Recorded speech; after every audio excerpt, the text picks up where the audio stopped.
Hello everyone, আমি সুমি। সবাইকে স্বাগত জানাচ্ছি আমার চ্যানেলে। আজকে আমি শেয়ার করব সাবু দিয়ে দারুণ স্বাদের একটা রেসিপি, যেটা হচ্ছে উপোসের দিনে বা এমনি সময় আমরা হচ্ছে এই রেসিপিটা যে কোনো সময় করে নিতে পারি। বিশেষ করে উপোসের দিনে যারা অ্যাকচুয়ালি জালের জিনিস খাও তারাই এই রেসিপিটা করে নিতে পারবেন।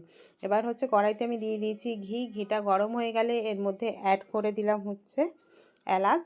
ছোট এলাচ আমি এখানে 4টে দিয়েছি। তার সাথে দিয়ে দিলাম কিছুটা কাজু, আর তার সাথে কিশমিশ। ড্রাই ফ্রুট তোমরা যার যেরকম পছন্দ তোমরা সেরকম এর মধ্যে অ্যাড করতে পারো। দিয়ে এগুলোকে ভালো করে একটু লাল লাল করে আমি ভেজে নেব। আর সাবুটাকে আমি হচ্ছে জলে ধুয়ে ঘন্টা খানেক মতন ভিজিয়ে রেখেছিলাম। সাবুটা কিন্তু খুব জলে, মানে বেশি জলে ভিজাইনি। বেশি জলে যদি সাবুটাকে ভিজিয়ে রাখতাম তো সাবুটা হচ্ছে নরম হয়ে যেত। আমি তোমাদেরকে আর একবার দেখিয়ে দিলাম যে আমি সাবুটাকে পরিমাণ মতন জল দিয়ে এটাকে ভিজিয়ে রেখেছিলাম, কিন্তু সাবুগুলো দেখো একটার গায়ে মানে একদম নরম হয়ে যায়নি, কিন্তু মানে সফট হয়ে গেছে পুরো। এবার এগুলো সব ভাজা হয়ে গেছে। এবার এর মধ্যে আমি কিছুটা হচ্ছে কুমড়োর দানা দিয়ে দিয়েছি, পামকিন সিড, আর তার সাথে অ্যাড করে দিলাম হচ্ছে জলে ভিজিয়ে রাখা সাবুগুলো।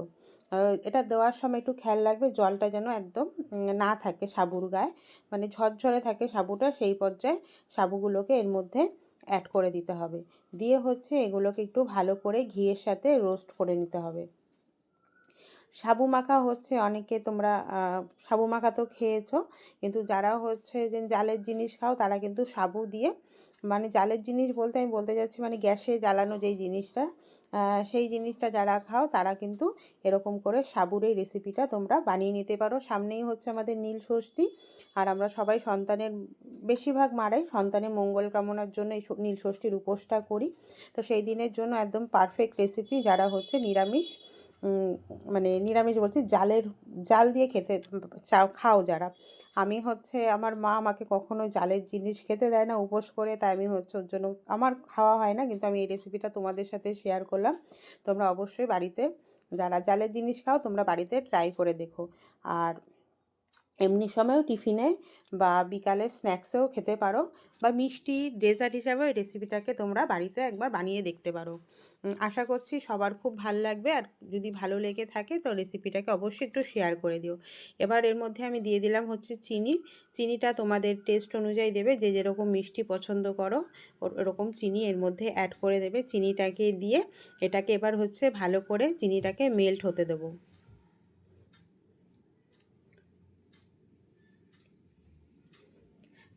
ফ্রেন্ড, তোমরা কে কোথা থেকে রেসিপি দেখছো আমাকে কমেন্ট করে জানিও। আর আমার চ্যানেলটাকে আজকে কেউ নতুন ভিজিট করে থাকলে, আমার রেসিপিটা যদি ভালো লেগে থাকে অবশ্যই আমার চ্যানেলটাকে একটু সাবস্ক্রাইব করে দিয়ে পাশে থাকা বেল আইকনটা প্রেস করে দেবেন, যাতে হচ্ছে আমি নতুন কোনো ভিডিও ছাড়লে আপনাদের কাছে নোটিফিকেশান পৌঁছে যায়।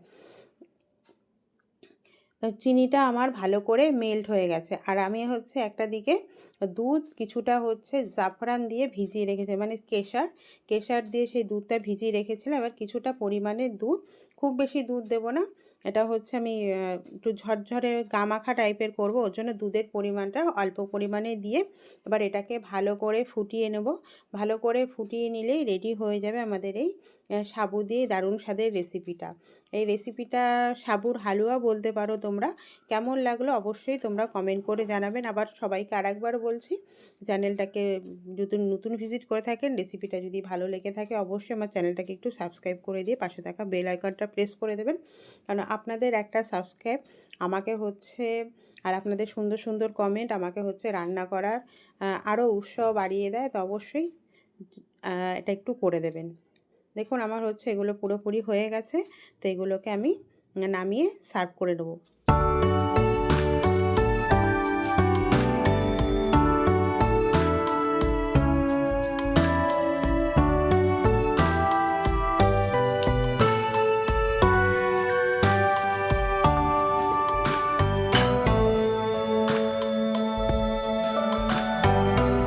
হ্যাঁ,